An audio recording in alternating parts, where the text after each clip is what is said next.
Inspirational. Powerfully refining. And unapologetically controversial.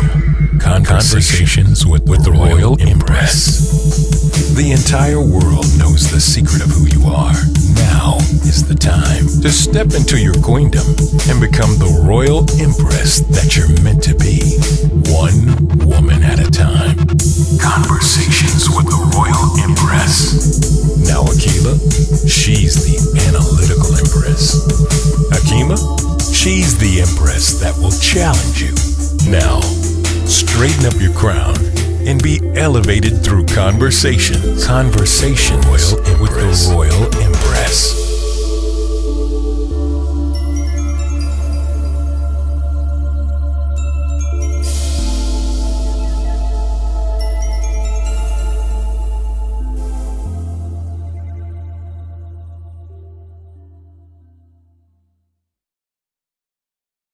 Welcome back to Conversations with the Royal Empress. This is season 2, and this is our season finale.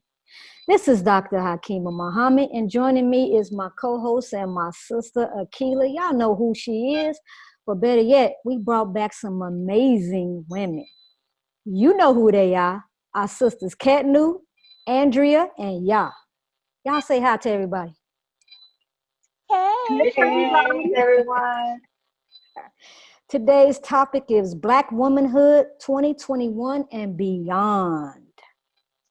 That's powerful. Let that resonate for our listeners for a minute. Black Womanhood 2021 and beyond. Powerful. One of the things we need to address, though, we definitely need to address is, what does that mean to us? Definitely.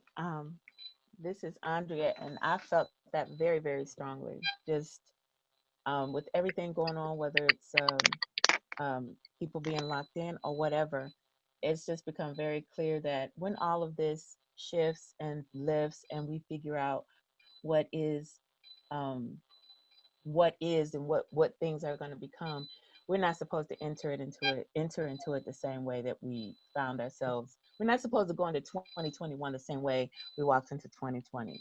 So some of these shifts and closing down of things and changing of these and that and the other, I believe, is to give us an opportunity to shift and change ourselves, those who know they're called to do some things in this earth.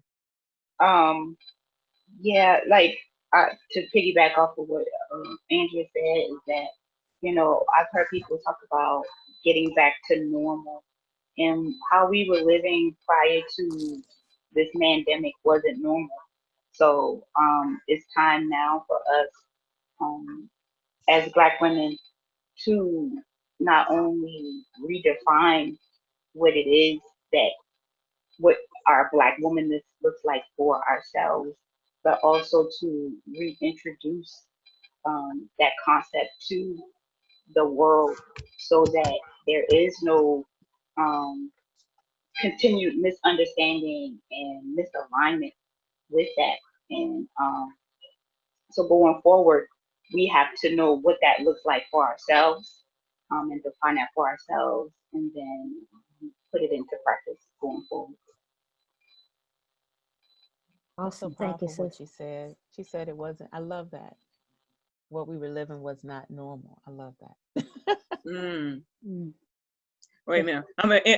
My inner Jada, that part.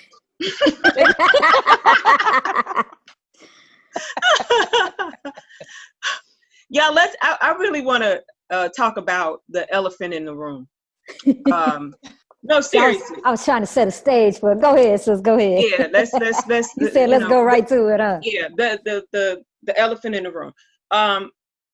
We have to address this. We have the first woman to hold the second highest position in this country, and it's a Black woman. And if we're talking about what defining Black womanhood and what we have to look forward to, is like, this has happened. Now, what does this mean?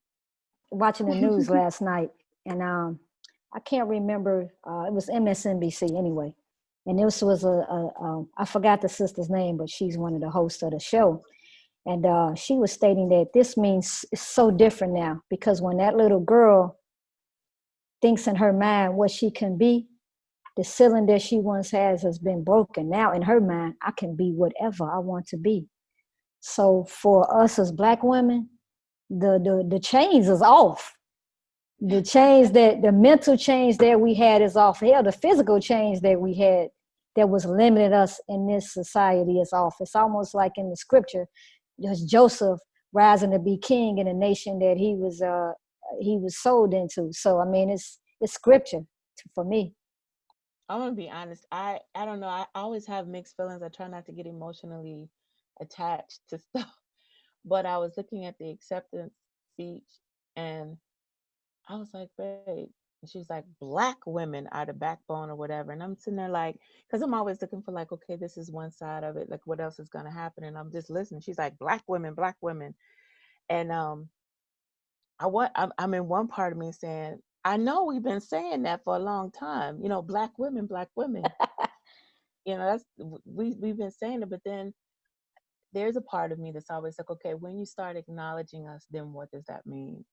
And I don't know what that means, but always in my heart, it's when people start acknowledging and calling on you, I just start looking and say, wait a minute, what does this mean? And I don't know if that makes any sense, but I don't know, when you get neglected so long, when you get something so long, and it's like I could say, so you see us now what does that mean?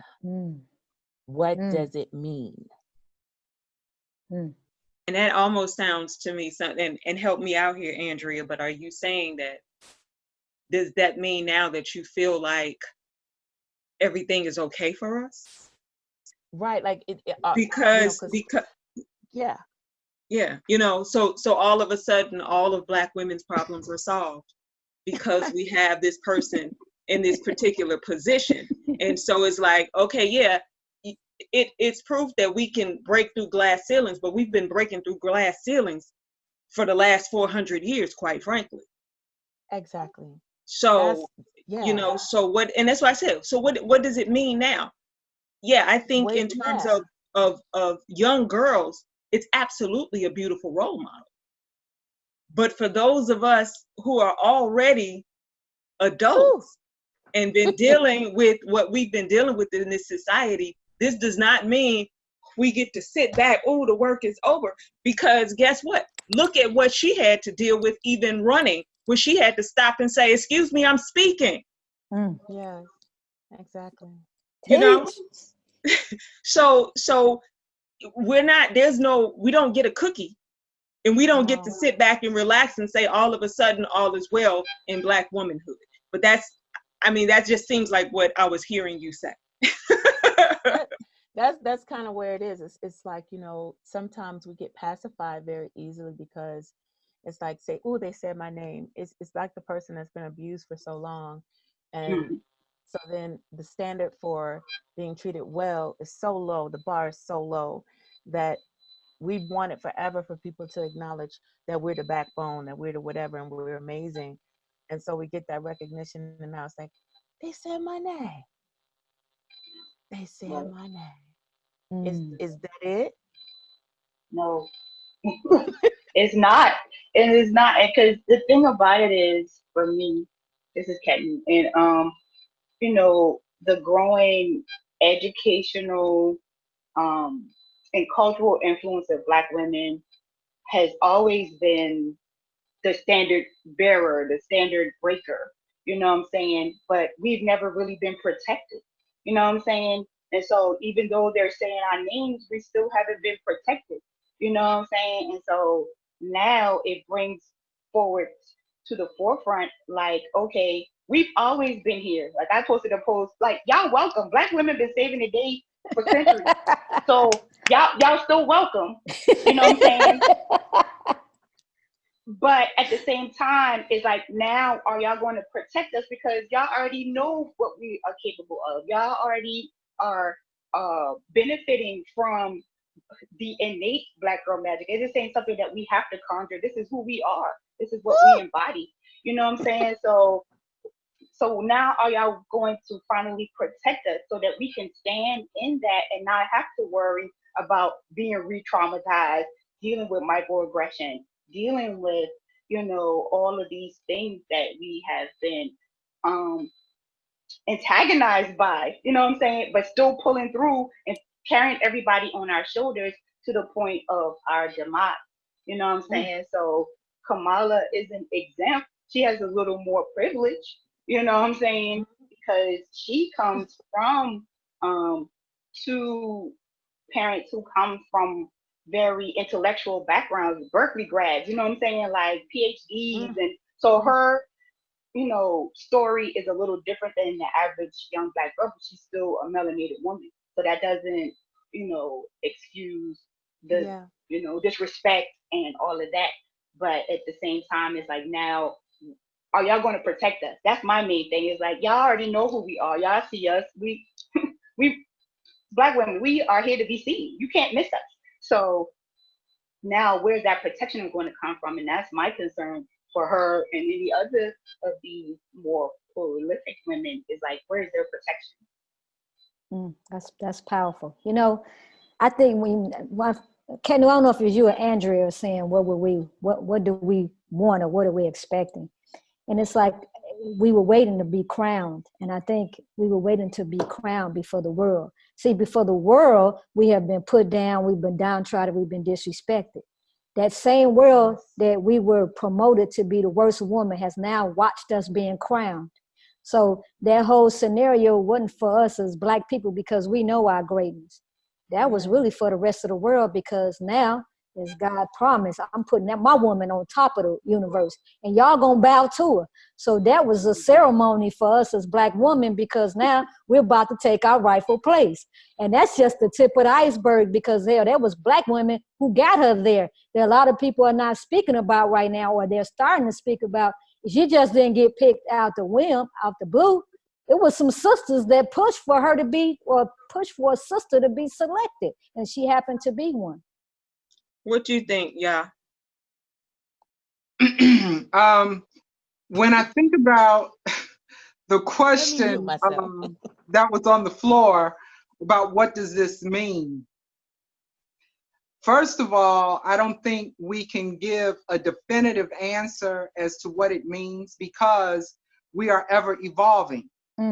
And so one of the things has to always be that we are very clear of who we are in the very moment and moments, so that we are clear about who we are right now today, who we were yesterday, and who we are aspiring to be.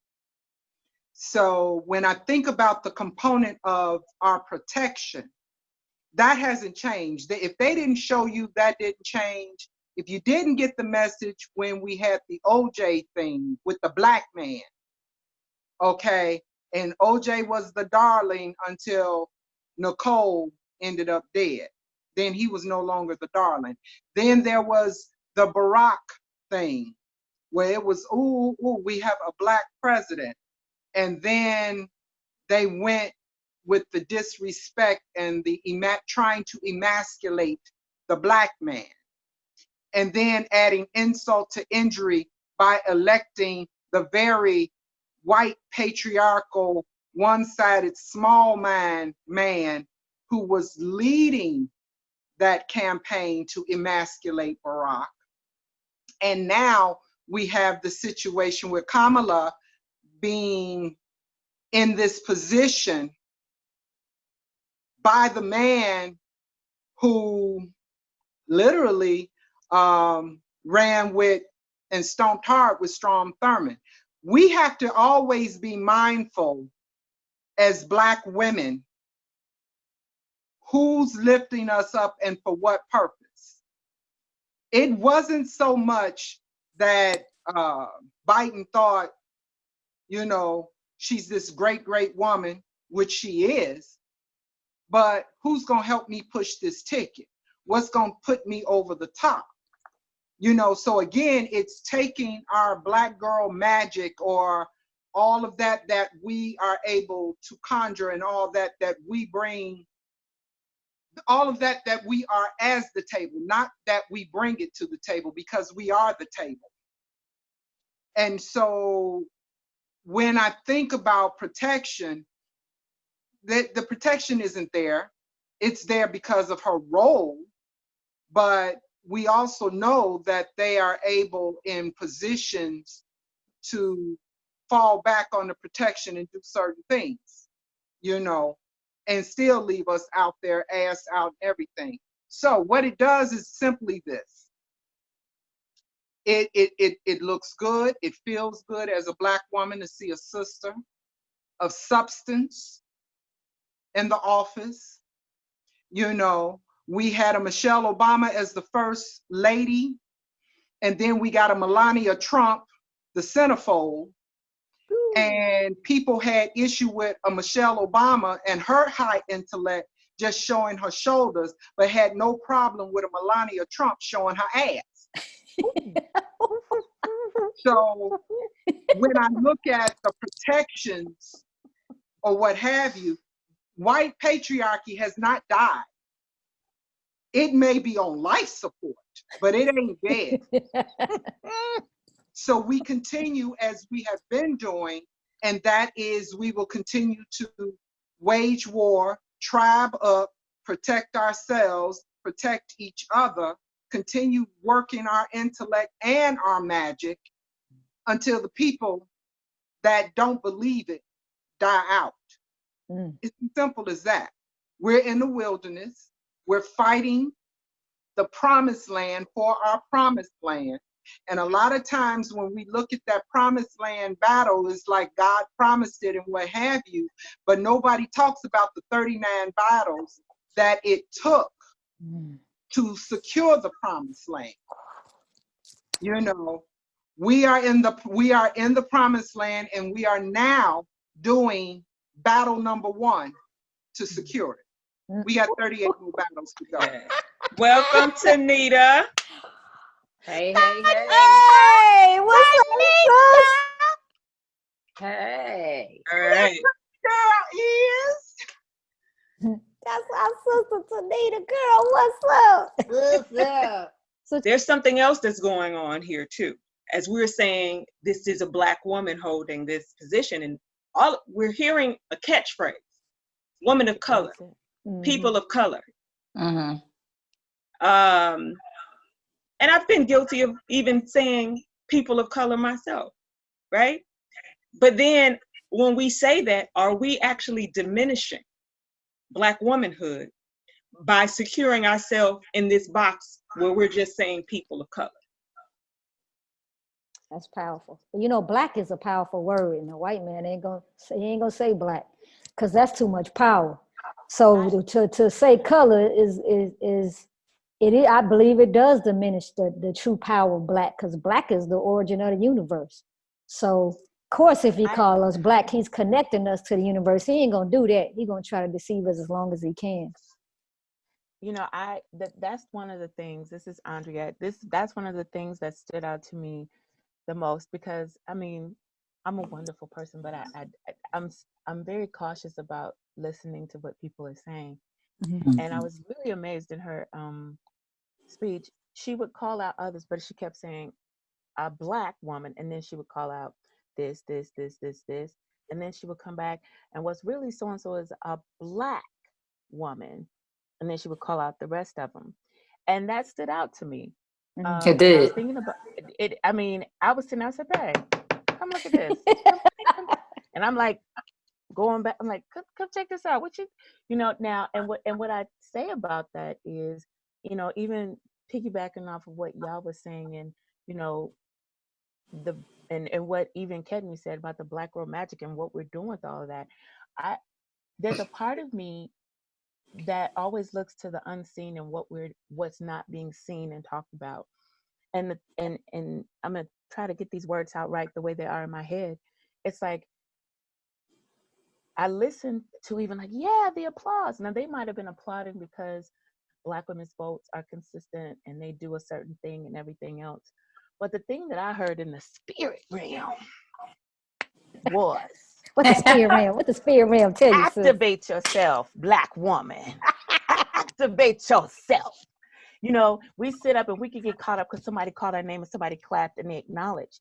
And we're like, oh, wow, what will you do in that moment? What will you do in that moment? While they're calling your name for votes and this and that and the other, we're on a high. I heard Spirit saying, activate yourself. Activate who you are, because we know that time goes on and after the high, there'll be other things. But I hear activate yourself. All the spiritness in you, all of the powers that flow through you. And I mean, whatever that is for you, I know for me, it's a spiritual context to it.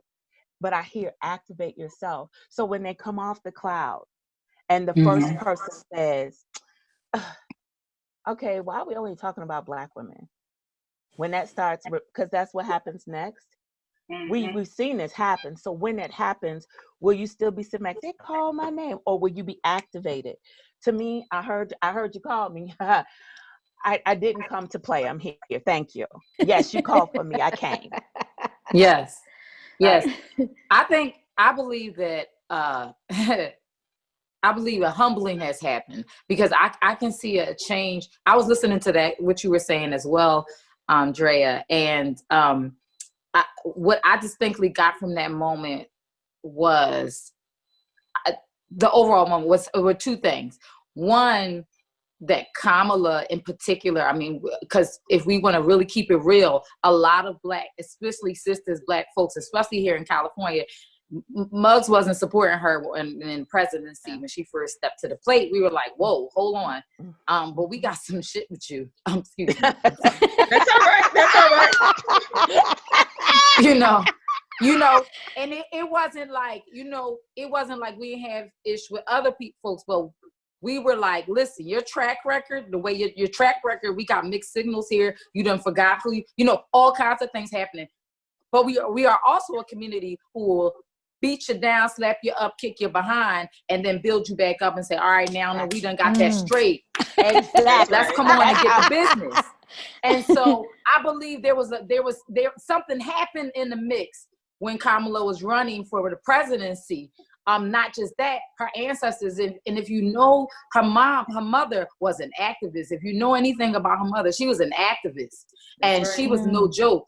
And you know what I'm saying? Like, eventually, our ancestors, what they're doing is they're like, listen, if y'all not going to do, they doing some Jedi mind trick up in here. Let me tell y'all something. Come on, sis. They've been working, folks. I am very clear that, look, we do a lot of calling on our ancestors, and it's very general and stuff. They're like, all right, y'all need some specifics. Let me help you out here. And so, you know what I'm saying? Like, they're not, that ascension that has happened, and let's be clear, it's an ascension. That ascension that has happened is not just hers alone. It ain't just Black women right here, right now. Though that's the ascension that happened through no other energy than the energy of our ancestors and the ancestors that came before them. I'm real clear about that. That's right. Woo! Powerful. Angie, that look on your face, girl. Powerful. You know, because when I look at what 2020 has been, I leaned heavily on my ancestors through all of 2020, hell, through 2029 and 2020. And I felt the shift in the atmosphere, and then I just watched everything unfold. And the more women of African descent, because, and I'm going to say it that way.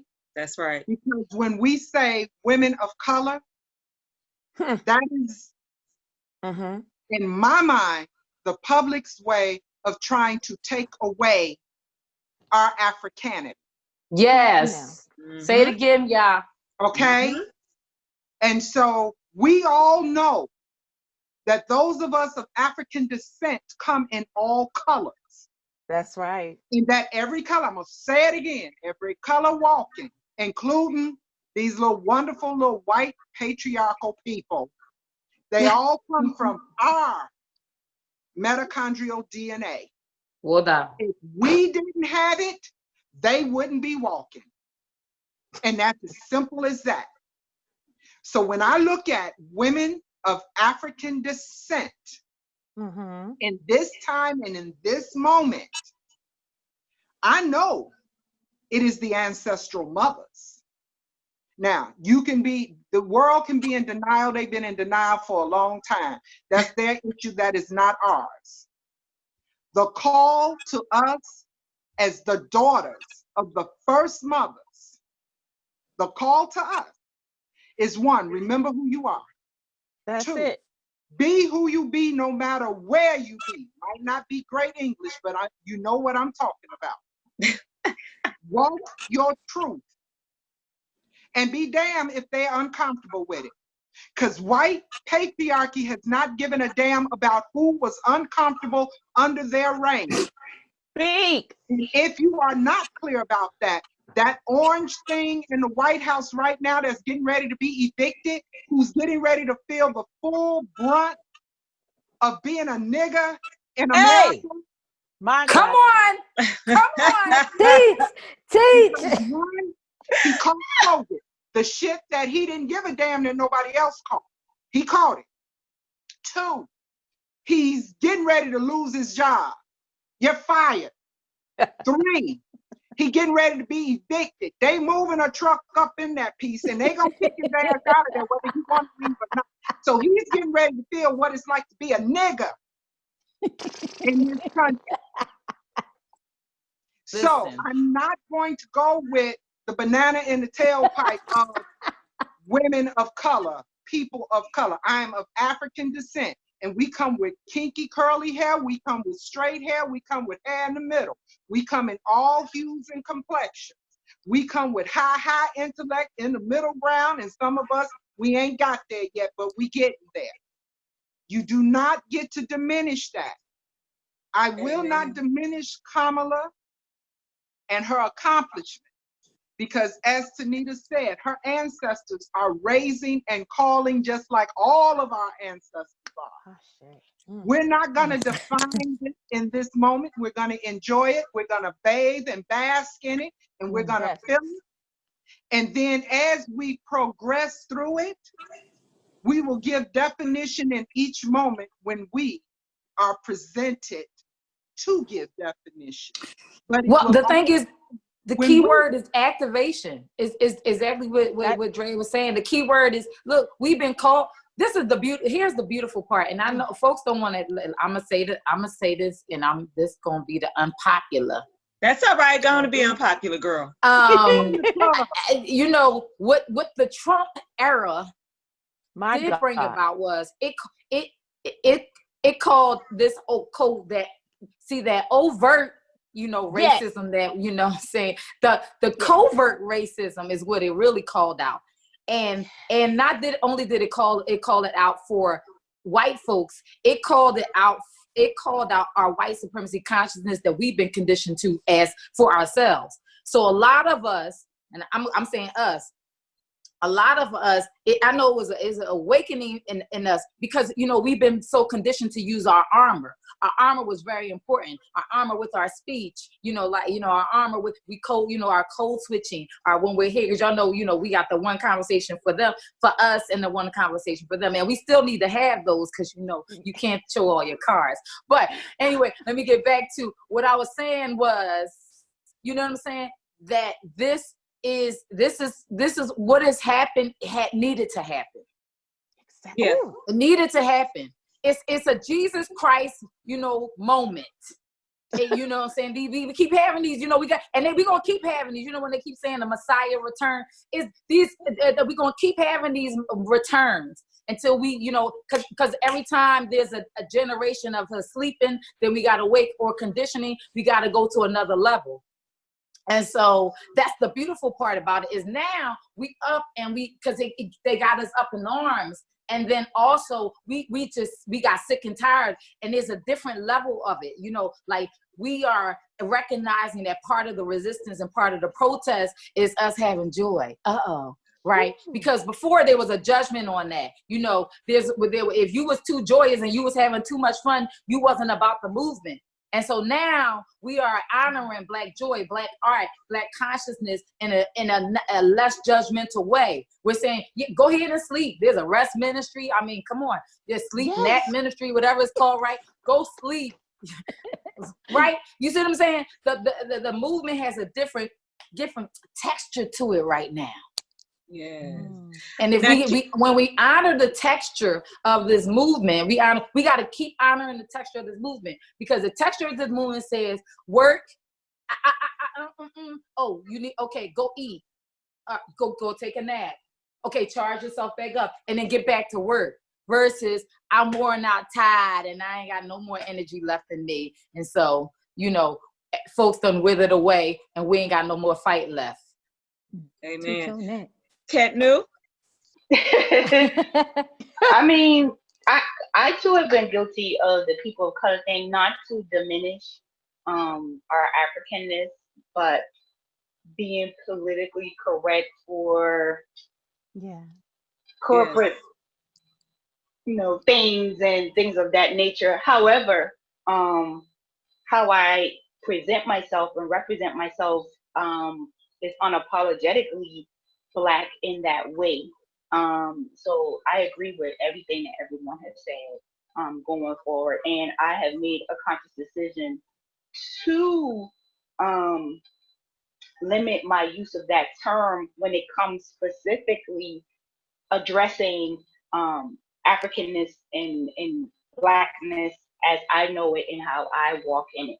And that's the one thing I feel like is important for this conversation as we talk about being Black women going forward in 2020 is knowing and having the ability to check ourselves and our friends too and holding each other accountable, and not in a way that we're condemning one another, but we are able to have that conversation and be like, look, sis, you know, that's not cool. That's not going to help us move forward. That's not conducive to what we're trying to do as a people, X, Y, Z, and not take it as she a hater, this is a this, when she has your best interest at heart, but the whole picture, you know. And so when we use these terms like people of color and all of that, I think it brings us to that point of checking ourselves and seeing where we are, because it's getting back to that protection piece that I've been really holding on to,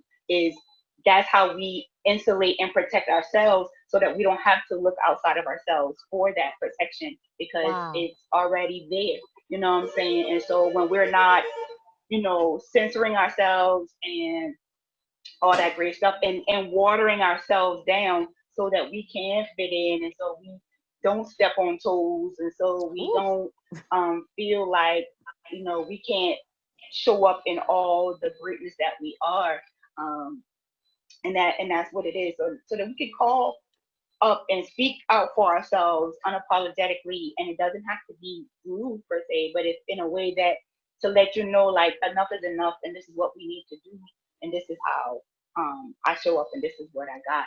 And so, and I think that'll be a better way for us to not only protect ourselves, but nurture ourselves, like Tanita was saying, because we've come from this grind till we die culture, and that's not conducive to what we need to do either. You know what I'm saying? We have to be in a place where now we are okay with being a strong Black woman and knowing that I could take a nap and not have to worry about what's being taken care of, what's not being taken care of, so that I can be replenished, so that I can be revived, and knowing that whether I'm the Vice President of the United States or the community grandma, you know what I'm saying, I can walk in my power, and I am replenished, I'm refreshed, and I am allowed to just be and be human. You know what I'm saying? And I think that's first and foremost, before we are a color and all of that, we are human in our spirit. And so, you know, just thinking about that and embodying that going forward into 2021 is going to inherently make us better as individuals and as a people as a whole. And so, you know, first and foremost, because that intersection of being Black and female is just a lot for people to contend with, because it's, as women, we have a certain amount of magic, and then you add the whole melanated you know, DNA stuff, and it's like, you know, we absolutely go in their mind. So, you know, I think that's something that we just really have to, you know, embody and be the example. You know what I'm saying? And all of us here, I can honestly say and feel privileged that, you know, I see that demonstrated in each and every one of you. And it takes these types of connections and these types of productions so that the example is there, so that people don't have to get the guesswork. They can say, oh, I see Mama Yaa moving there. I see Dr. Doula doing this, that, and the other. The, you know, conversations with the Empress is something that I can press play and listen to and go back and rewind and actually do the steps, you know what I'm saying? And so that's there. And that way we're not questioning one another because we see it. We know what it is. We don't have to second guess it. You know what I'm saying? So that's what it all comes about for me. But I hate that I have to leave, but I got to do my Black Band. Appreciate you for the time you was here, sis. Yeah, thank you for the opportunity. Thank you for this conversation. I'm definitely going to look forward to the replay because I know y'all going to drop even more jewels and all that great stuff. I know. I'm like, what I miss? I know, right? Yeah. Before you go, Kat, I just wanted to touch on what Kat was saying about what she's talking about is that reflection. That reflection is so important. I love that piece that she's talking about, seeing it in each other and reflecting. Sometimes what we might be questioning ourselves and as we move through things, and then when you see your sister, you know, you see that reflection. It's like, okay. Right? Okay, that's me. Okay, that's me. Okay, that's me. Like I see my reflection in every one of you. And that is so important. Like you said, having the reflection, seeing yourself and saying, okay, because, you know, again, we've been conditioned to question all the stuff that we do. And so this time was an opportunity to, like, you know, get out there. And now we got, and our ancestors, they were calling us. What I hear them saying is, I am calling you and you will not refuse me. Ooh, that's powerful. I'm calling y'all and you won't refuse me. You won't refuse me. It's making us face all those things. It's like, okay, I need you to drop this fear crap you got going on. I need you to own up to this thing and that thing. I need you to show up. So that activation piece that Dr. Doula was talking about, or Andrew was talking about, like, it's time to activate. Like, you got this stuff. Why are you looking here, there, and everywhere? Why do you need your name to be called to know that who you are? You know who you are. I don't have to say your name. You know what I'm saying? So 2020 was the great equalizer. You know what I'm saying? So it was like, you have to drop all these facades. You have to drop all these ill-conceived notions and false truths and all of these things that you've been conditioned to believe to be true, and know that no, that's not your truth. That's theirs. That's this person's thing. So what is it intrinsically that you want for yourself? Incorporate into what the bigger picture is for the community, the world, the globe, the universe as a whole. So it's now time for us to stop playing small, stop being petty, stop being misunderrepresented and all of that stuff, and show up, you know, activate and show up. And so that's why I'm grateful for this time, because a lot of people, you know, have saying, oh, 2020 was the worst year, only because if you really think about it and you look at those people who are saying that, they had to face some things that they had suppressed for so long, and finally this year was like, nah, either you're gonna deal with this or something gonna happen. You know what I'm saying? So I feel like those people, when you really look at it, like if you look at true. Complainers on social media and all that other stuff, if you go back through their whole timeline, it's like, man, we was doing this since 2010. Yep. So you think eventually 10 years of you just doing the same thing, complaining about the same thing, you're ain't gonna catch up with you. It's like, how many years we've been told to take care of our health? How many years we've been told to flip things? How many years we've been told that this is an unhealthy environment that we're living in? How many years we've been told to charge ourselves up, to let go of this, stop that? It like you said, it ain't, look, like I said, they're like, They're like, I am claiming my daughters, I am claiming my children, and they will not refuse me. And we're not. You know what? You know what? They saying exactly what Auntie Waters has been saying. I'm reclaiming my time. Reclaiming my time. Claiming my time. And that They is are exactly us. Love y'all. Love you, sis. Love you, sis. You All take care. Yeah. Yes, ma'am. Reclaiming her time. But Yes. that also means that just what we're talking about right now. What does all of this mean? It means we got lessons right now that we need to carry forward into 2021. That's right. Black womanhood moving forward. 2021. Yeah, that's a good point as we move forward. What we need to stop doing, because this is what we've been doing recently. We so quick to analyze one another, but we're not taking that same energy to self-analyze. And instead of analyzing self, everything that I don't like in myself or haven't addressed in myself, I see in you. I had a conversation with someone, and it was a big thing about Kamala Harris's ethnicity, and she not black, or she ain't claiming black. As women moving into 2021, we have to stop trying to define blackness for somebody else. Yes. So my question is, what is blackness? One.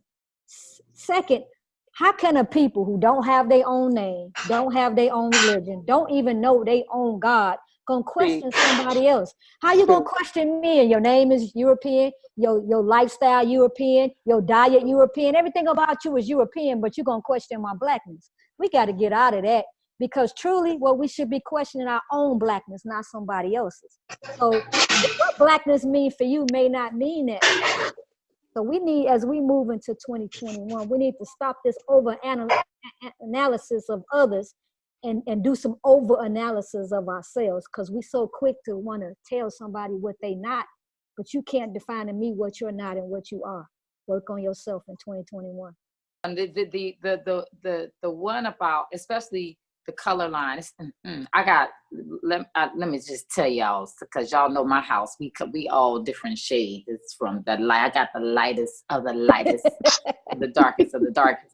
And so it's very interesting, because for me, that's what I have been calling folks out on it. I've called myself out on it years back, especially when I used to try to explain my husband to people. Oh God. So because, people they were audacious. They would come up to my husband and say, well, what are you? What? And I would say, well, number one, he's human. Number two, I'm gonna need you to, he's my husband. So I'm gonna need you to back up. But, and so I used to, do all this, explaining, like, well, he's black. He's black. His mom's white, his dad is black. Listen, even if my husband was white, that don't make me less black. That's the other part. That's the part. And so I had to get in. First of all, I just stopped. I'm not explaining myself, my children, my husband, my mother-in-law, who I love, my white mother-in-law, who I love so much. I'm not explaining them to none of y'all, because it'll make me less black. It'll make my husband less black. This color line thing is really something that we got to call each other out on. Because I heard somebody saying that too about Kamala, and well, she ain't like Michelle, she ain't dark and shit. And it was a lighter skinned sister that said, Yes. I looked at her and said, sis, really? That's what we doing? We got to call each other out on this color line thing, because this color line thing is eating our community alive. You ain't black enough, and you ain't this enough, and you ain't African enough, and da-da-da. That's where the I ain't enough mentality is being fed. So we going to keep feeding that wolf. I ain't feeding it. That's for one. I'm not feeding it. Y'all can keep it moving. That when we start analyzing because of somebody, listen, no. And we really gotta be careful, because again, we have a lot of black people out there, like my husband included, who look, and so we make a who look a certain way. And so and I've seen it in these groups. I've seen it in these Facebook groups. We're on a Facebook group. We supposed to be planting herbs and plants, and they worried about who inside the group is whether they white or black or not. And the people is trying to tell them, like, I'm black. And they telling the people they not black because they don't look black or because they don't know the color purple. Listen. They looking at phenotypes. Mm-hmm. And don't understand that your phenotype don't have a darn thing in the world to do with what your ethnicity or your racial category is. It's just what you look like. That's just the way your DNA rolled together and produced what you look like. It's really just that simple. So to do that is crazy. But that is something that I pray that we don't move forward with in 2021 and beyond. Leave that foolishness. Right. So the same people, when you ask them some black facts, they can't even answer. Tell me a black king in history. Matter of fact, when I ask people who is Oscar Grant, they can't even tell me. Don't tell me about blackness, and you don't even know your brother's name who have went through suffering. We so quick to define what black is, but can't define it in facts. Can't define it in history. Or could name me some pharaohs in Egypt. Name me some history. In fact, name me some African tribes. These Negroes can't do it, but they want to tell you what's black and what ain't. Name me some civil rights facts. They can't name you some civil rights facts. They don't know nothing, but then want to tell somebody what's black and what ain't. No, because they define it. And forgive me, y'all, but you defining blackness. I'm sorry. You defining blackness by how much Hennessy you can drink.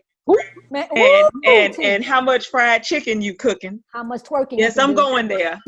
I'm going there. Or twerking, because ain't nobody asking Cardi B, but do they know her parents is West Indian? Come on, but ain't nobody questioning her blackness. Why? Because she could twerk. No, they question her blackness too. They question her blackness too. But they do because it ain't to the level of Kamala. It ain't to the level of Kamala. Yeah, but they look at that and they question that too. Just they question a lot of people. Because when they do things that they believe are stereotypically black. And so really to your point, when you say twerking, because you're defining that as something that is synonymous with blackness and with black womanhood. And that's what I have a problem with. And and I'm gonna skip around here because I did have that quote that I always think about. And that's Mary McLeod Bethune. And Mary McLeod Bethune said that the true worth of a race must be measured by the character of its womanhood. True If that. it's defined by the character of its womanhood, then what are you telling me black womanhood is? And do we allow the media and everybody else to define that, or do we define that for ourselves? And then what? We get to define it for ourselves. We get to define it for ourselves as individuals, and then we get our collective begins to define it. We define it. As a collective, and as a collective, if what's being fed to you is the TV, yes, that is going to be part of how you define it. Define our black womanhood. What we get to do is we get to keep us centered. We get to call us out. We get, as women leaders in our communities, in our families, we get to move the revolution in a different way. We get to decide. We get to say, I am that black woman. And let me tell you why, right? We get to stand in that, and we get to be examples of that. I want to go back to that, because what I was beginning to say about the color lines and those things too is also the human lines. We need to be mindful of it. And that's what I'm saying, of the human lines, because if we solely go on color, tint, and like you said, what you look like, then we might miss some things. We might miss some things. And I'm gonna go there. I'm gonna be what you call unpopular again, because and I'm saying that because when I'm talking about humans, I'm talking about if we close our eyes, there are some of these white folks out there who I'd rather roll with some days, and I'm just, hear me out, roll with some days, who got my back some days, that my own skin folk don't have. And I'm saying that because we still got to keep character in mind. And that's really important, because I feel like if we keep character and compassion in the forefront, that we won't do the oopsie. We won't do the oopsie. We won't go, oh my God, oh, she Black. Oh, he Black. Ooh, ooh, ooh. We won't do the oopsie. And I think that's important. I think that's really important. That character is important. That's what this whole when we talk about being this anti-Trump Joe Biden movement, a lot of people are saying today, like, oh, all right, well, let's go back. They're talking about how we need to be careful, right? A lot of people are afraid, like, oh God, Black people, don't be too happy in this moment. I don't think there's no Black person. There's no Black person I know. Let me speak for myself. There's no Black person that I know who believes that because of this election, the turnaround in this election, because we ain't got Trump in 4 more years, that racism is ended in America. Just like there's nobody I know that believed that racism had ended just because we had a Black president, because our life experiences tell us different. So I'm just saying, I personally don't know about anybody else. I don't know anybody who believes that because Joe Biden is now the president, and because we got him the election, because we let's be clear, Black women we did that. Mm-hmm. That now we don't have to do any work. Like, our work is finished. We can sit back. I hope there's nobody that anybody else knows. Now, if you are, then we got some teaching to do.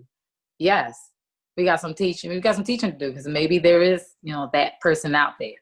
But I'm saying that character is important, and that's why Joe Biden. Part of why we picked Joe Biden over jumping over to the red side, or whatever we want to call it, or we pick a party. Most of the time, we pick these parties based on character, because we character people. I agree with that. I wanted to say too. You were talking about your experiences with, dealing with how of having to deal with having to explain. Back in the day, explain this and explain that. And the one thing that I've learned, as far as, when we talk about going to 2021 and what we're going to leave behind and how we identify what Blackness is and all these other things, one thing that I've experienced, I know back in the day for me, it wasn't so much, I was looking at someone with lighter skin because it's like, oh, I'm jealous. It was just, I couldn't understand because of my experience. Well, what kind of challenges could you have, Hakeem? You ain't got no challenges. You're light skinned with hazel eyes or green eyes or whatever color it is. You ain't got no problems.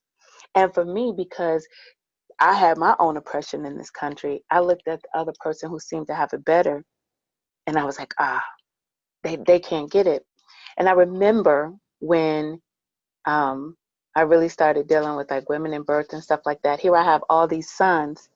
And I remember when it came to me, Andrea, what if you had like you had all these very light complected babies? What if you had a light complected daughter instead of light complected sons? What are you doing? What would you be feeding them? What would you be teaching them about who they are? What would you be saying to them about who they are? And that's when I had to undergo my own kind of transformation about, okay, I have some stuff to deal with. Because the bottom line is this. I remember when they had like the dark girls, light girl, whatever. What I understood very clearly, and I would even include, like you were saying, Tanita, people that, would be classified as white or whatever. This country has been so designed so that whether you're dark like me or you're light like the Kamala or whomever, you're going to get a piece of something. It just might be a different flavor of ice cream. That's all. You're going to get you some. And it's part of the way that it is set up so that they can do the divide and conquer thing. It's what's part of the game. look at your hair. And so someone will fuss over like, oh, look at that. Look at how her hair does, and it's wavy, and it's not real nappy like the other one. Or look at this one. Sometimes it's the proximity to whiteness. But just know this, you know, when we, you know, in my mind, tying all this in, when we say, oh, they called out, you know, Black, and not just Black, but Black women. She just kept saying Black women, Black women. When I hear all those things, first of all, I hear a call for all of us, but I hear a call for all of us to really understand that none of us have escaped what this country meant. It ain't field, whether you was field, a house, or whatever. It was just a different kind of molestation and rape. It was just a different brand of whatever. And if we can really understand that, if we can really take that in, and truth be told, even those that from days of old, whether, you know, I always say, Black people, whether we see it totally as advancements or not, there have been no advancements made with Black people where others have not been involved. Mm-hmm. And if we could, not in this country, not here. The abolitionists, there was somebody that was willing to hide our ancestors when they was running, okay? And they didn't look like us, okay? Right. There was somebody willing to do this thing or that. And so when we're talking about, you know, moving forward and what that looks like, my thing is understand that if you have, and it sounds whatever, it'll sound like whatever, but if you have ever, it's going to sound real country and old, but if you've ever been a Negro sympathizer, if you've ever, I don't know what, look, this must be one of the mothers talking, okay? I'm going to let them have it. If you ever been a Negro sympathizer, if you ever related with Negro people, if you ever been one of us and been for us, you done felt this fire and felt the smoke. And I think that if we can understand that amongst each other, listen, I don't know someone else's challenges, but what I can know is that if they've ever tried to root for Black people, they had a hard time. And if I can understand that, and if I can just appreciate that you go out on a limb, whether it's someone protecting Black women, you go out on a limb when you seek to protect yourself. You go out on a limb when you try to protect Black women, whether you're a Black woman or somebody else, you put your neck out on the line. And that's one of the things that hold with me. It matters to me when I see people that have said, I'm going to put my neck out here. I know they don't get it. I get phone calls all the time from people I've mentored. She said, I don't know why we used to be such close friends. And I said something like, God bless America, and we need to pray for the country. We used to be so close. I don't understand. I said, oh, Mama said her name. I said, I told you to stop out. I said, I would love to tell you I feel sorry for you, but I don't. You need to know what's going on. And if you're going to be sitting up here saying stuff, you need to know what it means. So whether you're a white person, whether you're Black or whatever, if you're going to stand for Black people in 2021, realize the euphoria is going to wear off. Someone's going to get tired of hearing about Black women being amazing. They thought they were tired of hearing about Black girl magic. They really going to be tired of hearing about Black girl magic. Girl. And if you're going to speak on it, just be prepared to have at some point somebody say they're tired of hearing about it. But just know, if you for real, you'll be whatever. That's all I got to say. If you've ever been a sympathizer of Negroes. Yeah, you've been quiet for a minute. I know, y'all been quiet. What's going on over there? You taking it in. I'm respecting everybody speak. I see. I ain't got to say a lot because they talking right up my alley. Right. You know, I'll just simply say, you know, piggyback on Tanita.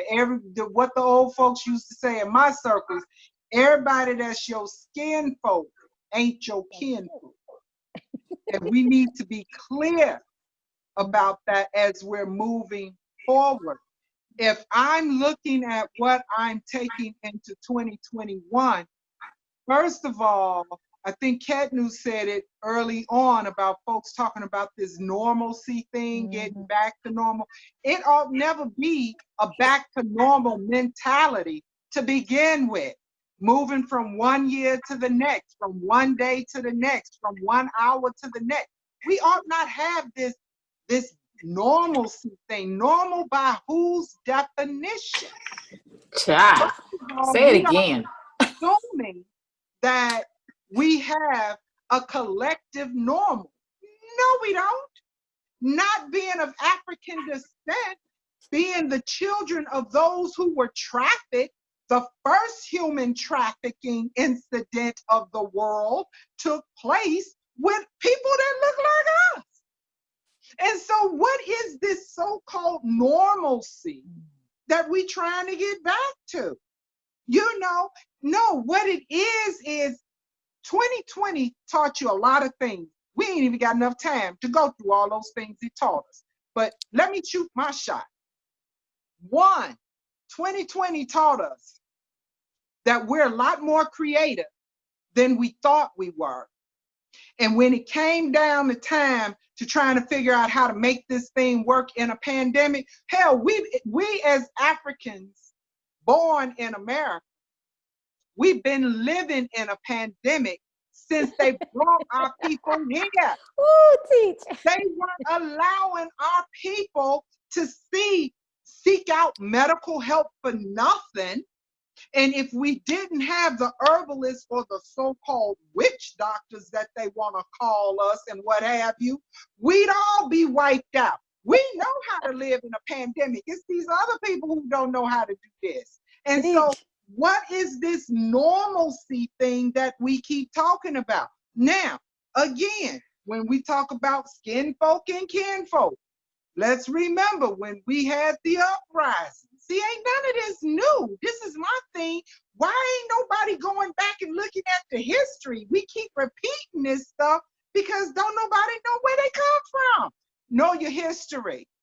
And so when we had so-called rebellions, because first of all, I don't like to even call them slave rebellions because we need to understand we did not start off as slaves. We are not children of slaves. We are children who are from the first parents, the first mothers, the first fathers. We are those children. We are the creators here. And so when we understand that, and then we had rebellions, then we also had those who were indoctrinated so tough that they turned on those who were the leaders, that they turned on those who were trying to free your mind so your butt would follow your way out into freedom. They still do that. And we still live in that today. So what normalcy are we talking about? We are always going to be creating whatever that day brings about. We're going to have to be the ones who define it, be clear about it, walk in it, be unpopular. Hell, we just unpopular just because we show up with melanated skin. That's unpopular. So whatever falls out of our mouth, if it's unpopular, add it to the list. But I'm gonna keep saying it, and we're gonna keep moving with it. You know, but at the end of the day, the ancestors are saying, you're either gonna stand up and finally be and glow and shine and do all those things that you have been empowered to do, or you'll die in this God-forsaken wilderness. And it's Come on here. everybody ain't going into the promised land because everybody ain't ready to do the battles that it requires to take the land. Simple as that. And so until they recognize what is what, this is what we got. You know, we create our normal. We define what is normal in that moment. And we have to always keep that awareness that we are the ones who are defining it. You know, what Kamala has accomplished thus far is impressive. It's no less impressive for what a Tanita is accomplishing, or what a Dr. Doula is accomplishing, or what I am accomplishing, or what Royal Empress and its originators, what you all are. It's no less impressive. It's just that she gets more airplay. You know, we all badasses. And so my thing is, You know, everybody do their part in their space of influence. Do your part. And we all shine and we all rise. We can all push. You know, we have a Stacey Abrams who can sit up and spearhead something so that here in Georgia, Georgia turns blue instead of red. But then you know the battle is still going. Let me tell you why you know it's going. Because this race should not have been a close race. It shouldn't have never been a close race. And so you know you got half the country still running around here confused. And some of them are confused colored people of African descent. You know, this is our story. This is our life. I like what you said about the skin folk ain't, what do you say? All kin folk ain't your kin folk. Man, teach on that. You know. You know, the other part too that I wanted to that Yaa was saying is about the starting with us. The revolution is always in your home. It's always inside. You know, Dr. Akilah talked about that. Starting with yourself. You know, whenever I get overwhelmed, whenever I feel like I am not moving the way I need to move, I'm not in alignment, or whenever I feel like there's more that needs to be done, or how can I create change, or how can I help our people more, the best thing that I can do is, one, help myself, two, help the people who I directly impact on a daily basis. You know, we don't have to do big things. We could do these small things that become big things. That's how you send the vibration out. Me teaching my children about, you know, the Black codes, like you said, history, because this has happened before. You know, don't get together, separate. We were separated before. We were told you cannot congregate. Don't let Black folks meet up. Don't do this. Separating us is very strategic. Us being this pandemic, this, you know, that's very strategic. I'm not mystified. So I'm telling my children, yes, be well, wear your mask, take your herbs, do your stuff, eat what you're supposed to eat. Don't stop seeing each other. Don't stop checking on each other. Don't stop calling each other. Don't stop moving with each other. Because us still doing the work, because the other flip side of this 2020 is people have been using it as an excuse not to be in connection and not to be in congregation with each other. And that is a problem. And so resolution, I'm about resolution. Resolution is yourself, like you said, like Ket said, like we said, like Dr. Akilah said, starting with yourself. The other part is the people that you have a direct correlation with every single day, there needs to be revolution, education, motion happening, activation happening, and then the next level on out. That's how we have to continue to move, to send this vibration out. All right. You know, I think one of the important things going in 2021 that when we talk about teaching sisters what principles, what values we need to have moving forward, especially our younger sisters, as they navigate through this life of developing a sisterhood. We cannot get to the point that we're above reproach. Can't nobody approach us, can't nobody correct us. It's like every sister in this arena right now has a positively affected me, have corrected me, or shown me a different way. You can't grow if no one can correct you or show you where you're wrong, as long as they come out of love. So moving into 2021 as women, we can't have this attitude, you can't tell me nothing. Because how you gonna ever be taught? How you gonna ever grow? How you gonna ever learn something new? So moving to 2021 and how we define sisterhood and how we define true friendship and how we grow personally on an individual level and collectively, is we have to be open to criticism. Or may not be the great word criticism, but open for someone to cultivate us, to teach us, to correct us. We got to be open for correction. Yeah. I was really thinking about even something that Khetnu and Tanita has said before. And when we're talking about 2021, it just really keeps standing out to me that the whole watered down version of ourselves, the whole watered down aspects of who we are and not walking fully in something, we have to let that go. We're just talking about, not congregating together. Don't do this together. Don't do that together. The thing that keeps standing out to me is that who said it before? I can't remember who said what now, but all the code switching, I think it was Tanita maybe, we've gotten accustomed to the code switching, we've gotten accustomed to the things and looking for permission to do certain things when we don't need to look for the permission. We never needed, well, at times it was protective, there's that word protection, to look for the permission, but we don't need to look for permission anymore. What I find is that people are still doing that though. It's like if we would just say, I'm going to be not the diluted part of myself and the watered down part of myself, but I'm going to be that. And I'm going to tell you, in the spirit realm, I believe that if we would look at what has happened with this, in the political realm and everything else, and if we would understand, to me, don't get me started about with the days and first couple of days in November, we done had the full moon, we done had all this stuff. I'm not even gonna start on that. Okay, I'm gonna leave it. However, it's all kinds of portals and energies open for us to walk right in and to walk in boldly and to just say, I'm in this space and I'm here.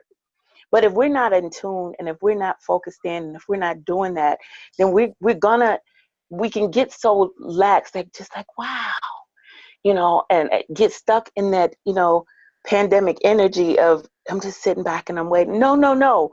Go in right now. Go be that Black woman right now. Go be her. I am she. Go be her right now. Because right now, and you don't, like I said, you don't know how long that window of celebration is going to last. Stop playing. We know where we live. Racism didn't end, okay? It's still here. Go in, be strong right now. Do the thing that you've been saying, I'm going to do it, but do it right now. The thing you've been training yourself for, the thing you've been planning to do it right now. Speak your words right now. Do your thing right now. And of course, there's a timing for everything, but understand the space that we're in. Understand that what this time is. When you sitting up telling me, well, I can't wait. And then next year, honey, do it now. Do it now. Honey, they calling for Black women. I said, well, I hear you, Kamala. I'm here. I've been planning for this. The whole time we've been on lockdown, I've been planning for this. I've been planning for them to call our name. When they call our name, we need to just step into it. Mother's been working with us. The ancestors been working on us and been saying, hey, step into this, step into it. Not the watered down version. Yes. No chaser. Take us like we are, just like that. I want us to touch a little bit on what Akilah was talking about, though, and then we're going to move into our challenges, and that is young women and understanding and defining sisterhood, and tribe and friendship and all of that kind of stuff. Because, we're in this space now. We're celebrating. We're doing all of that. But how do we express to those coming behind us, and even many of us, how do we channel all of this energy into our relationships with one another, in our building of our sisterhood with one another, and our tribe, how we associate? How do we do this now? We have this momentum. How do we help other Black women step into this whole sisterhood thing of having each other's back? Am I my sister's keeper? I think the call out is important. The part of the conditioning is that, and it's still around, is that, we don't like to disappoint, and we are conditioned to, walk on eggshells, especially with the newer generations. We can't tell them nothing, that kind of thing. I have the same way I've been releasing the judgment on, I've been working on releasing my judgment on youth, on younger people. I think that's really important because I'm talking about my own children. I'm realizing like, well, yeah, I have 3 sons, but they're the same age as these young women out here. I'm a mama to the community already. And so that's really important. What I've been making it my business too is when the young people call and ask me for something, I'm trying to look at the deeper thing that they're asking me for. Because a lot of times they're telling us that they need us and they need us to step up to them in a certain way. But I've created, I know for myself, I've created somewhat of a shield. Like they don't want my help. They don't think they need my help. They don't want my help. But what I've been doing now is when they call me or text me, because they do a lot of text, and when they text and ask for something very basic, I'm like, let me see if I can, let me take a moment and meditate on them for a minute and see what they're really asking me for. And then I follow through. I've also been listening more to the ancestors when they give me a name, when I'm in my prayers or in my meditations. And sometimes they give it to me while I'm like washing the dishes and somebody just pop up and I'm like, why y'all just gave me here? What's going on with them? Why y'all? I'm listening and I respond. I check in on them so that they know as their elder in the community, I'm here, which speaks to another thing is honoring ourselves as now the elders of the community. Which Drea, we had talked about this before. I'm still 16 and I had to wake up one day and realize, no, you're not. And step into that. You ain't 16, you're 45 and you have something to contribute to these young people and get on your job. Yeah. I'm still sticking with what I say, and I'm going to tell you why. I feel like and it's right along with what Tanita said. It's recognizing who we are. Like, we're not children. We're old enough to be a lot of these folks' mothers. Okay? Some of us. And grandmothers. Okay? It's like, I believe that part of the reason, I'm not going to even bring up a show here, but there's a show and I was looking at it.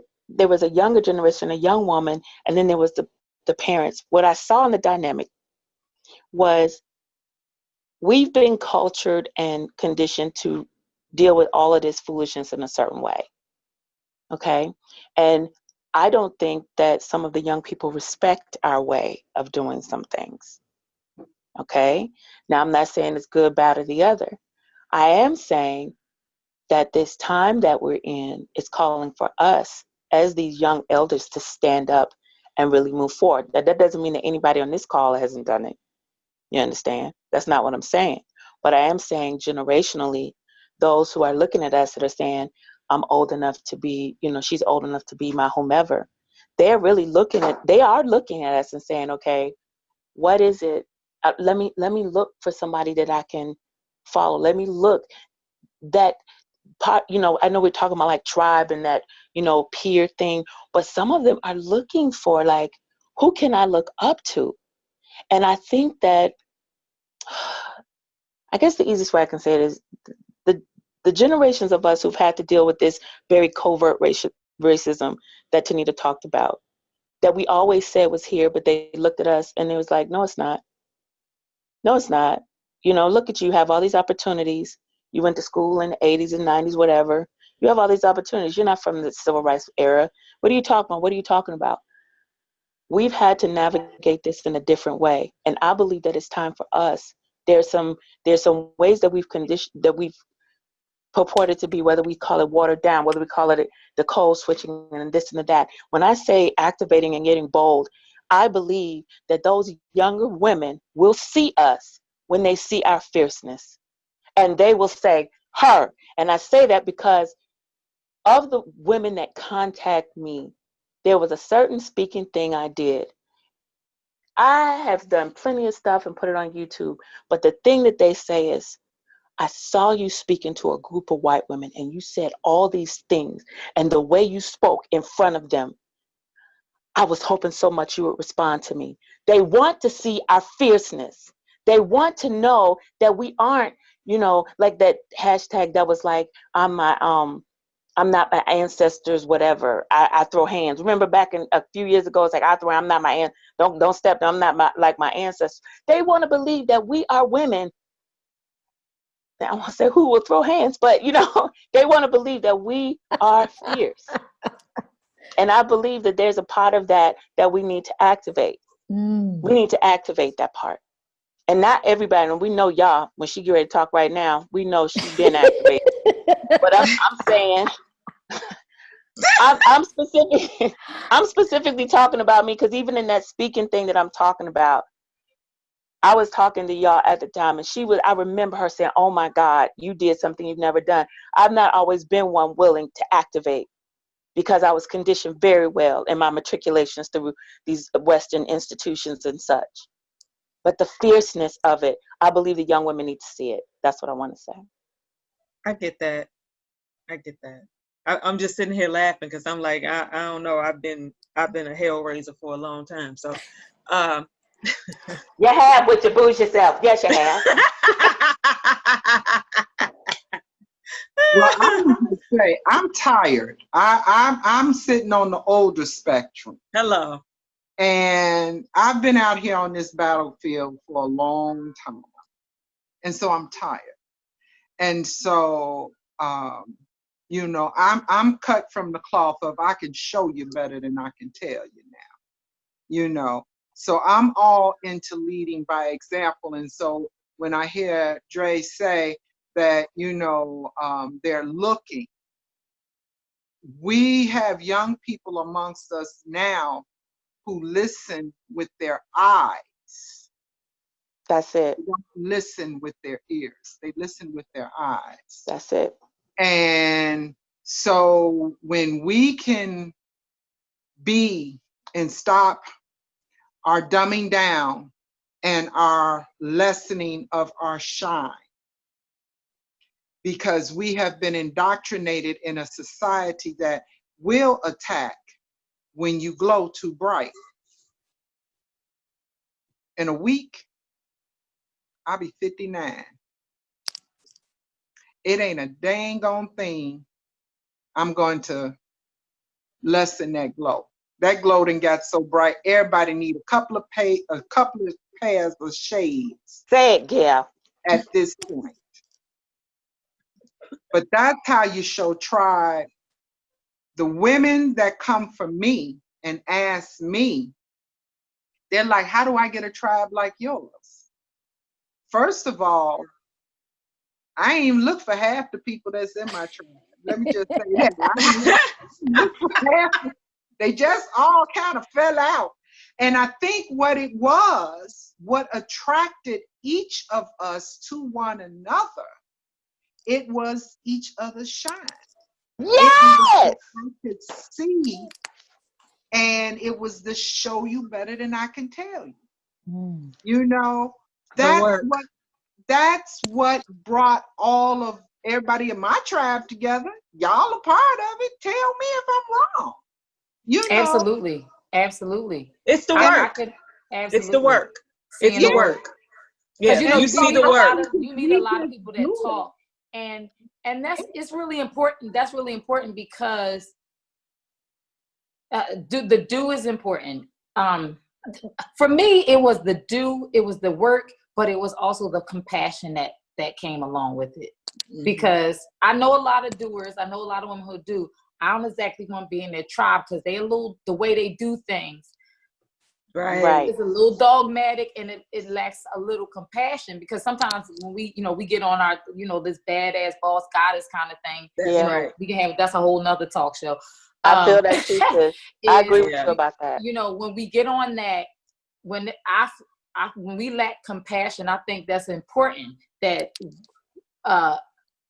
we told ourselves that having compassion is Eurocentric, or that's the part of our Africanness we want to leave behind. We don't want, because it ain't getting us nowhere in this world. And so I look for women not just character, the work that they're doing, the doers, and then compassion. Character. And that's what I love the most about our sister Akilah was, you know, she's a woman who I saw produce something, do it, went on and said she was going to do this, produce that, did it, but does it with compassion. And she also follows the spirit. Like, that's all, you know, all of that to me is like a recipe for, you know, and all of the women on here, y'all got that recipe in there, which is character, compassion, being moved by the spirit, being unapologetically a black woman. So whenever you walking around with that recipe, when I see that recipe, when I see that, you know, that's the pot I jump into. Oh, well, you know what? That's, you know, y'all some powerful women. Y'all just got me in this little space where I just want to just chew on every word y'all just said, because it's some powerful things that just been stated. That compassion, that, oh my God, that's so true. You know, when you pick a tribe or you're trying to transition spiritually to a certain place, I think the people in your tribe should have a purpose there. They shouldn't just be there. They should have a purpose. So to me, each person in a tribe and my tribe, they all have a spiritual purpose to help get me to where I need to go. So if you have people around you and they don't really have no purpose in the plan to help make you better, then they shouldn't be in your tribe. I think the next one is you got to be open. I remember when I was young, and I had sisters who forced themselves on me. And for our younger people, they don't really always know what they need. I remember telling a sister who very instrumental in me adjusting my thinking for me to even accept my husband as a potential mate. She would hug me, and I'm like, "Why are you always trying to be my mama?" She said, "I ain't trying to be your mama. I'm trying to reinforce what your mama taught you. I'm trying to be your sister." And she came with love, and she would always hug me. And she says, "I'm coming with love." And her fighting my stubbornness with love and compassion, and that's what forced me to open up to her. So I think when you're young, you got to be open to these sisters that surround you. They're not going to be there all the time. They're there for a purpose. And that window, that portal can close, and that was your open portal for guidance, for wisdom, for spirituality, for healing. Yep. So if you let that portal close, then it's your loss. It's not theirs, because they'll go on. They'll be used by the universe to go for somebody else. And there were women that I didn't walk through that open portal with, and I wish I would have. But I am grateful for those women that was there when that portal opened. I walked right through it. See, sis Dr. Doula, you got me talking about portals over here. Another thing is, I say to younger people, try to find older peers. Sometimes you can't always learn something from people your age. I'm not saying that you can't, because there's some you can, but I'll say in my personal experience, I ran around chasing women. Like, I chased Ava Muhammad. I chased them so much, I got on their security teams. I wanted to be right there. Tanita Muhammad. These women, I wanted to be around and hang on every word they said. Bessie Jean Farrakhan. These are women. I'm running around carrying their bags at 21 years old, while these women were in their 40s and 50s. But I was hanging on every word, learning from them. So if you're a young person trying to build a tribe, oftentimes they're going to have to be older than you. Another thing is, too, we need to connect to our ancestors. That connection to them will help you connect to your spiritual guides, because you could be talking to someone who needs to be in your tribe, but you not even see the value in them. So you got to connect to your ancestors, because connecting to your ancestors and them connected to the ancestors, there's a bigger mission, there's a bigger purpose that had to be fulfilled. And by connecting to them, you all both will be connected and fulfill that purpose. Also, my last thing is, ask the universe. If you want to try, put it out there, it's going to happen. You got to trust the process. Put it out there and say, I want a tribe that's going to help me achieve my goal, and watch it happen. Watch it happen. I'm telling you, watch it happen. So, woo! Yes. Can I just add one thing? And I think everybody has echoed this through this whole conversation, in that also be what you're looking for. Ooh, good stuff. Damn. That was powerful. Damn. Ooh. I mean, that's it. That's so good. Yes. Ooh, I Yes. love that. Be what That's you're that looking for. reflection. Yeah, Yeah. absolutely. That's so powerful. Damn, Because you are going to draw to you who you are. Absolutely. As they say in the church, well. Well, And you know, and seriously, when we talk about drama, then probably you drama. mhm. Why you That's call what I that tell- sister out listen. there like No, that? I mean, I'm But you're just, right. I just No, wanted it's to true. add It's that true. to it as True. but because we have to think about this as women, is that we do, and we always say, you know, when we talk about reflections, when you talk about, that doesn't mean that just because you're not that you won't be tested, or that certain people won't slip in, because they are still attracted to that light that is you. Sure. Okay, but the majority of what you will attract to you will be you. Mm-hmm. Mm-hmm. Mm-hmm. So that's all I wanted to add. Yes, especially the younger. The one thing I wanted to say too was also what you were saying, Dr. Akeem, about seek out somebody older. I tell the older folks also seek out somebody younger, because Yes. I tell everybody, Yes. listen, I get you, if you ain't got you a millennial on your team, in Come your on. tribe, you better Teach. get you one, Teach. Yes, ma'am. because Teach. there are things that, and I tell this to my children, I tell this to my mentees, to, you know, the younger folks. Listen, I might be your elder in this, but you might be my elder in this, Yeah. because there's a lot of things they can tell me. I don't know nothing about a Snapchat or a TikTok. I don't know nothing about. But if I need to add that on to my business, I ask them, why is this important? How does this fit in alignment to what I'm doing? They're like, well, then you could do this. And, oh, if you, you know, then they told me, no, you know what, you wouldn't be good for Snapchat. But TikTok, you know what I'm saying? And I'm like, what? This is what they, you know, Yes, so their world is different. They also Yes. told me things like, you know, my children tell me, Mom, this is why this makes sense here, or this is what my friends are saying. This is why you should do this. I mean, that information is so valuable. Everybody has a role in our families. Everybody has a role in our community.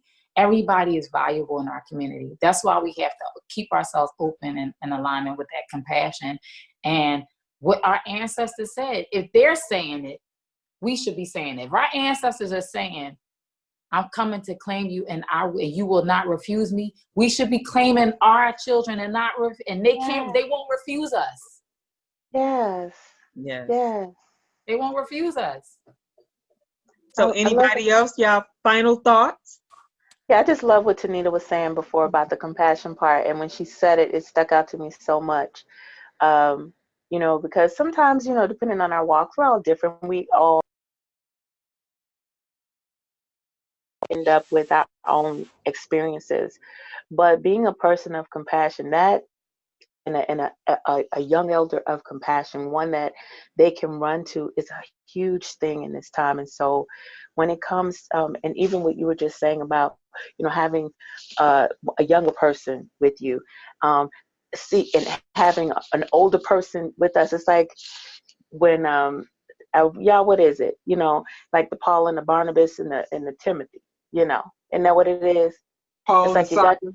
Yeah. You got your peer group, okay? You got the ones, you know, that serves one thing. You have those that you can look up to, maybe an older person that you'll look up to, that serves another purpose. But then also making sure that you're that to someone else. And I believe in the simplest form that is how we gain our strength. That is also our protection. When we're passing down knowledge, when we're receiving knowledge, when we're unifying ourselves in that way, that is a form of protection. That is a form of us feeling strengthened. Hearing someone, that me saying to a young woman who perhaps has not had a mother that says, wow, you're amazing, look at your gifts, look at what you're able to do, go do it. I make it my point when I'm mentoring women to do that, and I watch their faces glow, and every single time I say, haven't you heard this before? I think that in my heart, haven't you heard how amazing you are yet? And so the compassion piece that you said, Tanita, is amazing, and having these generational things where we're all connecting together is very, very powerful. Especially because, like you said, the ancestors are claiming us. Who are we to sit down here and not claim our children? It's just my whole thing, it's been my theme for a few years now, and it continues to unfold, and it's just being unapologetic.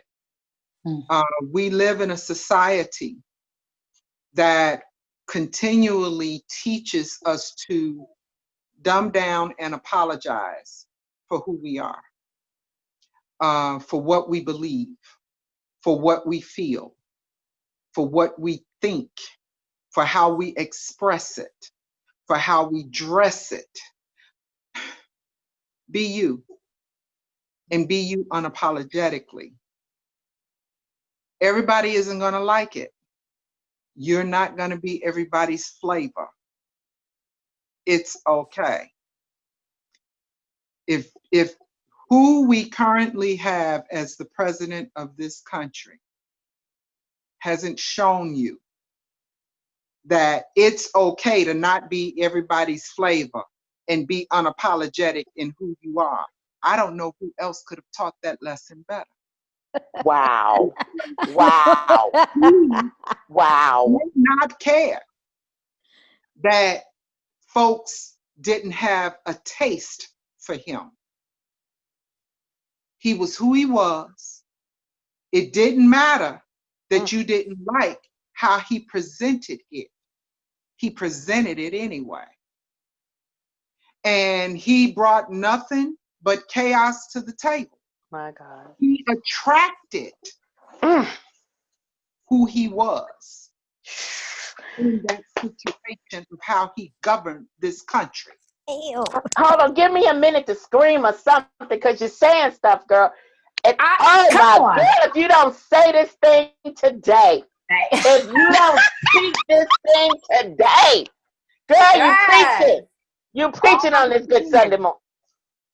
Be unapologetic. Be unapologetic. If you are, here I go. If you are an asshole, be the best asshole you know how to be out there. Don't make no frills and apologize for it. Be it. Own it. Put them on your sword.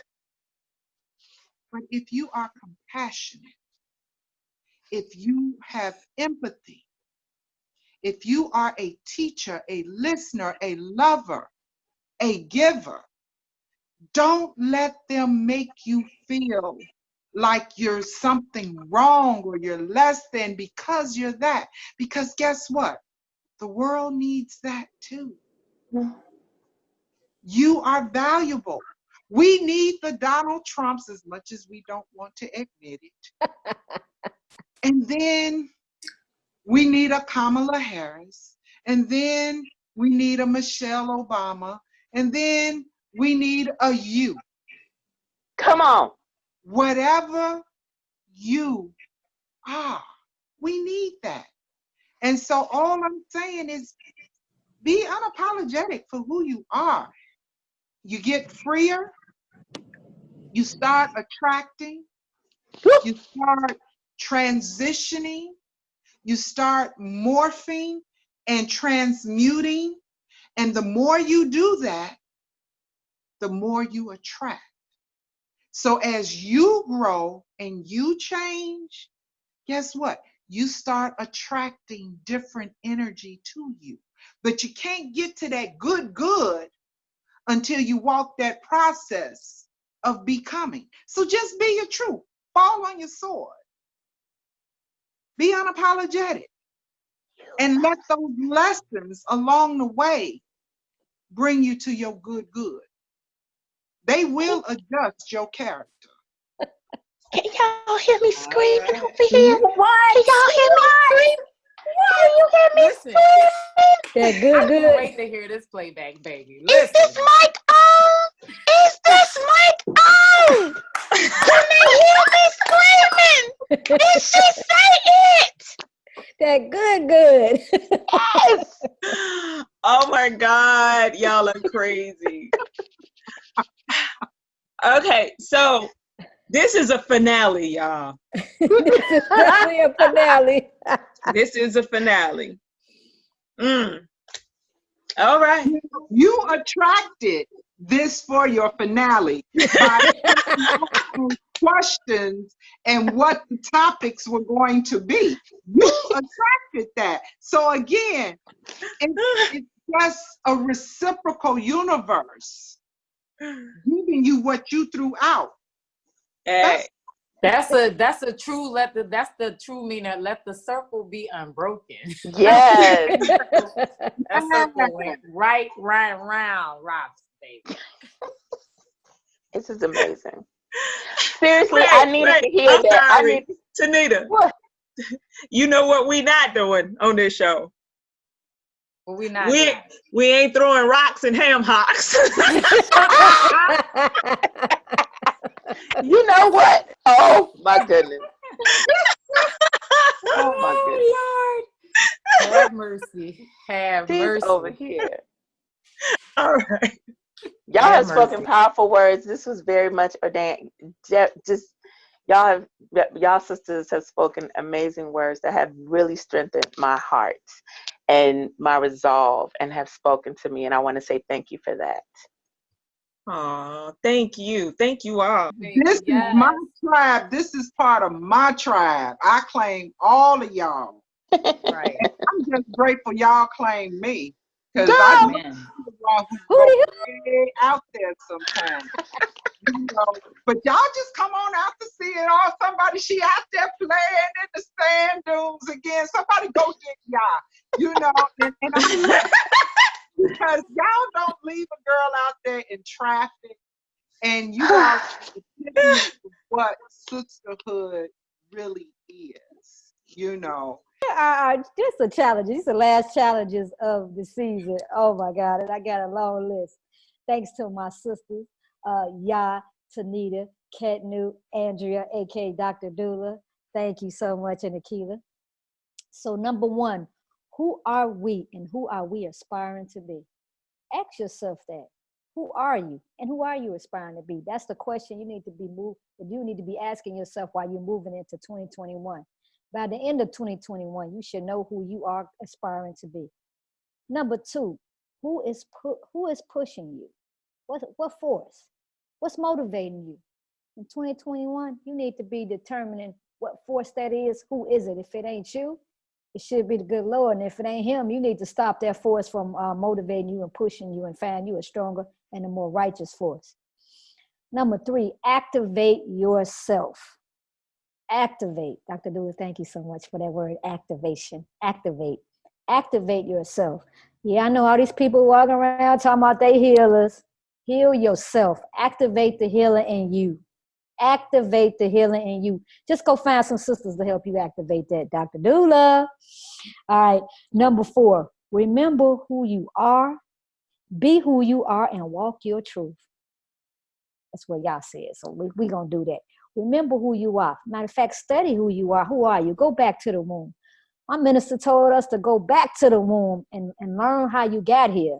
And then learn who you are. Because you cannot define who you're going to be if you don't know who you were and who you are right now. So walk in truth.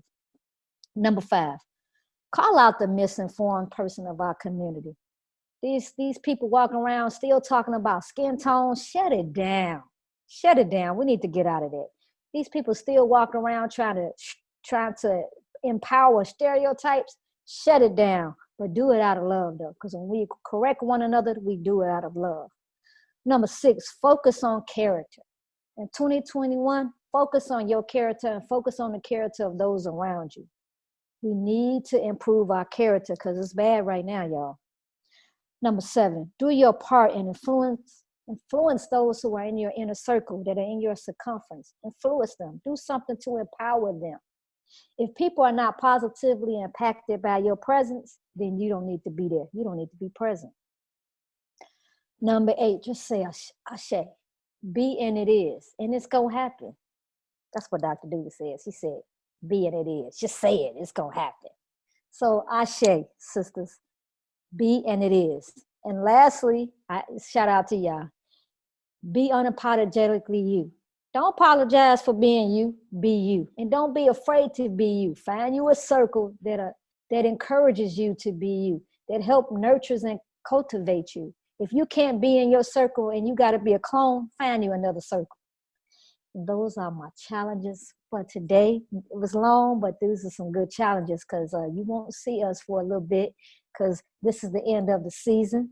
But when we come back in 2021, it's going to be powerful. You know why it's going to be powerful? Because our listening audience is going to be powerful, because our listening audience is going to take these challenges and put them in action. Until our next season, thank you for supporting us in every episode. Thank you so much for your positive feedback, and thank you for those shares. 2021, we need more shares, y'all. Keep sharing and keep sharing and keep sharing. And what you learn from our podcast is go out and influence that circle that you're in. Until next time, peace and blessings.